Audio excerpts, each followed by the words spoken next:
ప్రేమగల తండ్రి, మహోన్నతుడైన దేవ, భూమి ఆకాశములకు సృష్టికర్తవైన యేసు ప్రభువా, ఈ యొక్క ఉదయకాల సమయంలో మా ప్రభు రక్షకుడు, మా ప్రియ కుమారుడైన యేసు ప్రభువారి పరిశుద్ధమైన జీవం కలిగిన నామంలో మీ నివాస స్థలమైన తేజోమహిమ నిలిచిన పరిశుద్ధాలయంలో చేరి మిమ్మల్ని పూజించటానికి నాయన రాత్రంతా కాపాడి మా ఆయుష్ని మా దినాలు పొడిగించి మాకు ఇచ్చిన ఈ నూతన దినాన్ని బట్టి, నూతన కృపను బట్టి వందనాలు, స్తోత్రాలు.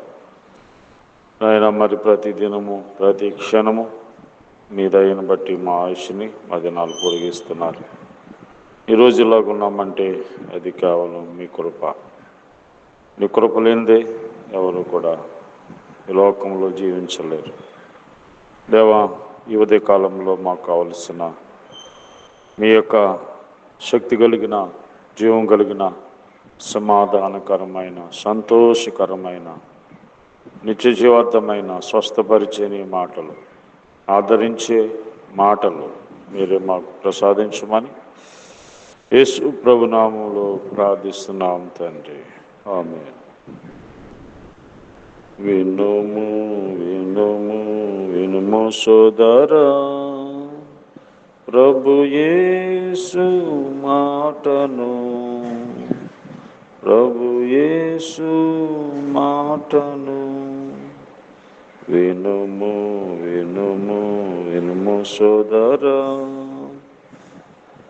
ప్రభు మాట వినుము, నీచ జీవము నీచన్. ప్రభువు మాట వినుము, నీచ జీవము నీచన్. మరణము నుండి ప్రభువు, మరణము నుండి ప్రభువు జీవమునకు నడిపించున్, జీవమునకు నడిపించున్. వినుము వినుము వినుము సోదరా, శాంతి లేక నీవు ఎంత కాలము తిరిగెదవు, శాంతి లేక నీవు ఎంత కాలము తిరిగెదవు.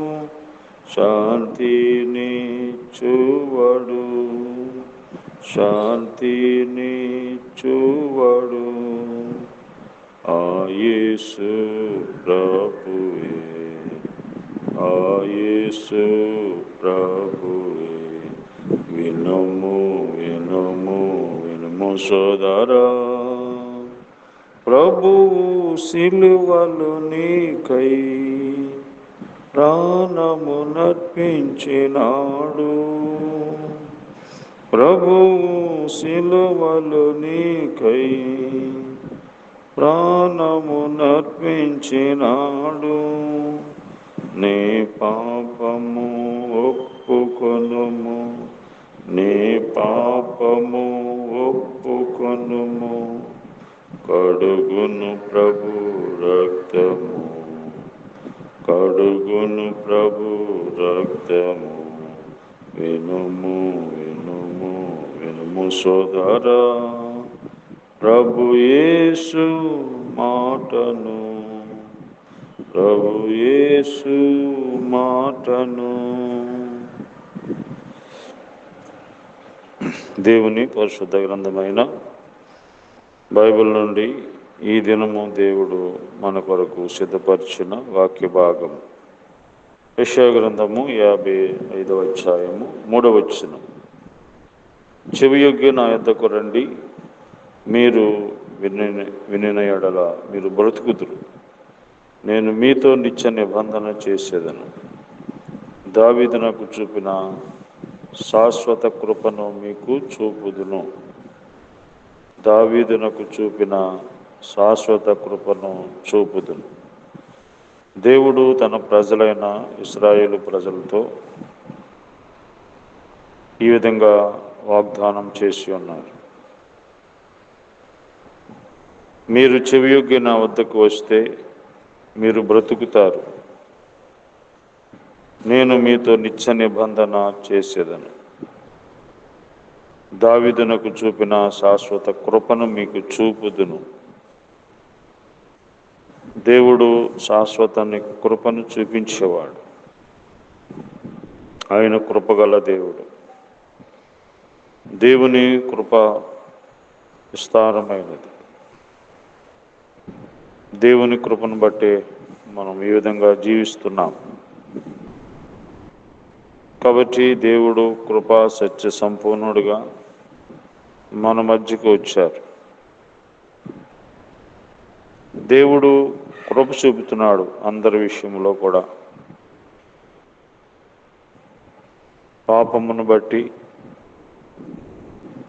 చావలసిన వారమైన మనము దేవుని కృపను బట్టి యేసుప్రభు ద్వారా బ్రతకడానికి, జీవించడానికి దేవుడు ఎంతో సహాయం చేశారు. ఇప్పుడు మనం కృపాకాలంలో ఉన్నాం. మనుషులందరూ మారు మనసు పొంది సత్యం గురించి తెలుసుకుంటారని దేవుడు కృప చూపుతున్నాడు. కాబట్టి దేవుని కృప ఈరోజు కాకపోయినా రేపైనా మారుతారని, దేవుని తెలుసుకుంటారని దేవుడు కృప చూపుతున్నాడు. దేవుడు కృప చూపుతున్నప్పుడు మన జీవితంలో ఏం జరుగుతాయి? కొంతమంది భక్తుల ఎడల దేవుడు కృప చూపించాడు. ఆ కృప ద్వారా వారి జీవితంలో ఏం జరిగినాయి అంటే ఆదికాండము 24వ అధ్యాయం. ఆదికాండము 24వ అధ్యాయము 27వ వచనములో దేవుని వాక్యము ఈ విధంగా తెలియజేస్తుంది. ఆ మనుషుడు తల వంచి యెహోవాకు మ్రొక్కి, అబ్రహామును, నా యజమానుని దేవుడైన యెహోవా స్తుతించబడును గాక. ఆయన నా యజమానునికి తన కృపను తన సత్యమును చూపుట మానలేదు. నేను త్రోవలో ఉండగానే యెహోవా నా యజమానుని బంధువుల ఇంటికి నన్ను నడిపించెను. దేవుడు కృప చూపుతున్నప్పుడు మన పనులన్నీ సఫలమవుతాయి. ఇక్కడ ఎలియాజరుకి అప్పగించబడిన పనిని దేవుడు సఫలం చేశాడు. ఇస్సాకునకు వివాహ వయసు వచ్చినప్పుడు మరి దేవుడు సరైన మార్గమందు నడిపించాడు. దేవుడు కృప చూపుతున్నప్పుడు మన పనులన్నీ సఫలమవుతాయి. కాబట్టి మన పనులన్నీ సఫలమవ్వాలంటే దేవుడు కృప ఉండాలి. ఆయన కృప లేనిదే ఏది కూడా సఫలం అవ్వదు. కాబట్టి దేవుడు అంటున్నాడు, దావీదుకు చూపిన శాశ్వత కృప మీకు చూపుతాను, మీరు నా మాట వింటే. రెండవదిగా మనం చూస్తే 2వ దినవృత్తాంతముల గ్రంథము 1వ అధ్యాయము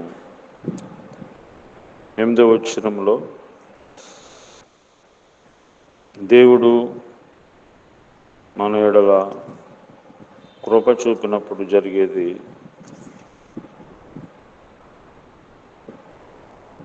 2వ దినవృత్తాంతంలో 1:8 సొలొమోను దేవునితో ఇలాగూ మనవి చేశాను, నీవు నా తండ్రి అయిన దావీదు ఎడల బహుగా కృప చూపి అతని స్థానమందు నన్ను రాజుగా నియమించి ఉన్నావు కనుక.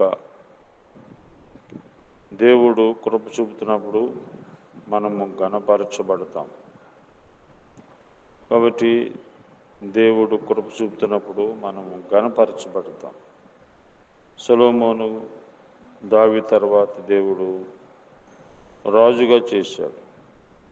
కాబట్టి తన తండ్రికి చూపిన కృప సొలొమోను కూడా దేవుడు చూపించాడు. అతని స్థానమందు రాజుగా నియమించాడు. ఘనత కలుగుతుంది. మూడవదిగా యోబు గ్రంథము 10వ అధ్యాయము 2వ వచనములో యోబు గ్రంథము 10వ అధ్యాయము 2వ వచనంలో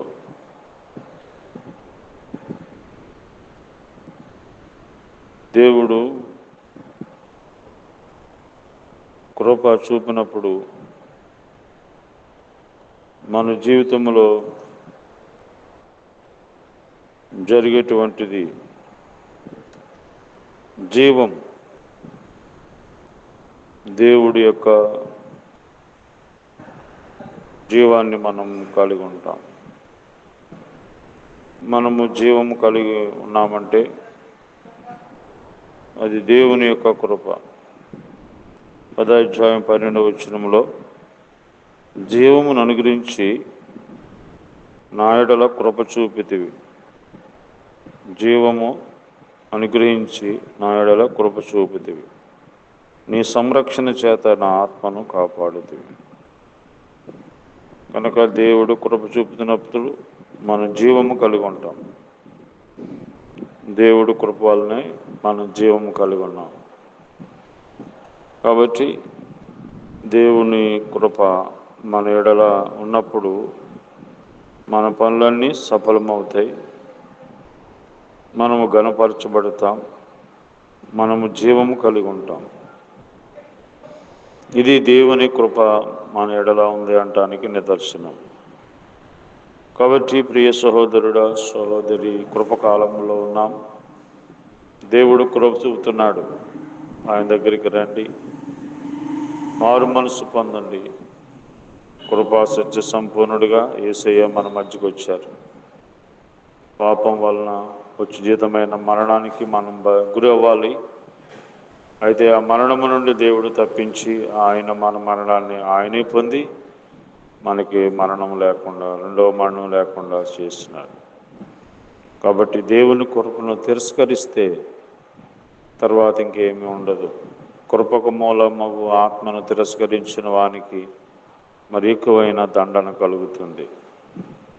కాబట్టి దేవుడు కృప చూపించే ఈ కాలంలో కృపామయుడైనటువంటి యేసు ప్రభువుని నమ్ముకొని పరలోక రాజ్యానికి వారసులు కావాలని దేవుడు బ్రతిమాలుతున్నాడు. ప్రేమగల తండ్రి, కృపగల దేవ, మా యెడల మీరు అత్యంత కృపను చూపుతున్నందుకు స్తోత్రాలు. మీరు కృప చూపినప్పుడు మేము ప్రభా ఏ విధంగా ఉంటామో మాకు జ్ఞాపకం చేశారు. నీ కృప మా యెడల ఉన్నప్పుడు మా పనులన్నీ సఫలమవుతాయి. మేము గణపరచబడతాము. మేము జీవము కలిగి ఉంటాము. ఆ విషయాన్ని అందరూ తెలుసుకోవడానికి సహాయం చేయండి. మా దేశము, రాష్ట్రము, గ్రామ ప్రజలు, అధికారులు అందరిని రక్షించుకోండి. రోగులను స్వస్థపరచండి. హాస్పిటల్లో ఉన్నవారిని, ఆయన దూరదేశంలో ఉన్నవారిని, చదువుకుంటున్న వారిని, హాస్టల్లో ఉన్నవారిని, ఆయా బిజినెస్లో ఉన్న వారికి సహాయం చేయండి. ఈ రోజంతా మీ సన్నిధి మాకు తోడుగా ఉంచుమని, కృపా క్షేమములు మాకు అనుగ్రహించే దేవుడు కనుక వందనాలు చెల్లించుకుంటూ యేసు ప్రభు నామములో ప్రార్థిస్తున్నాం తండ్రి. ఆమె తండ్రి అయిన దేవుని ప్రేమ, ప్రభువైన యేసుక్రీస్తు వారి కృప, పరిశుద్ధాత్మ దేవుని అన్యోన్య సహవాసం ఈ రోజంతా మనకి తోడై ఉండి కాపాడును గాక. ఆమేన్.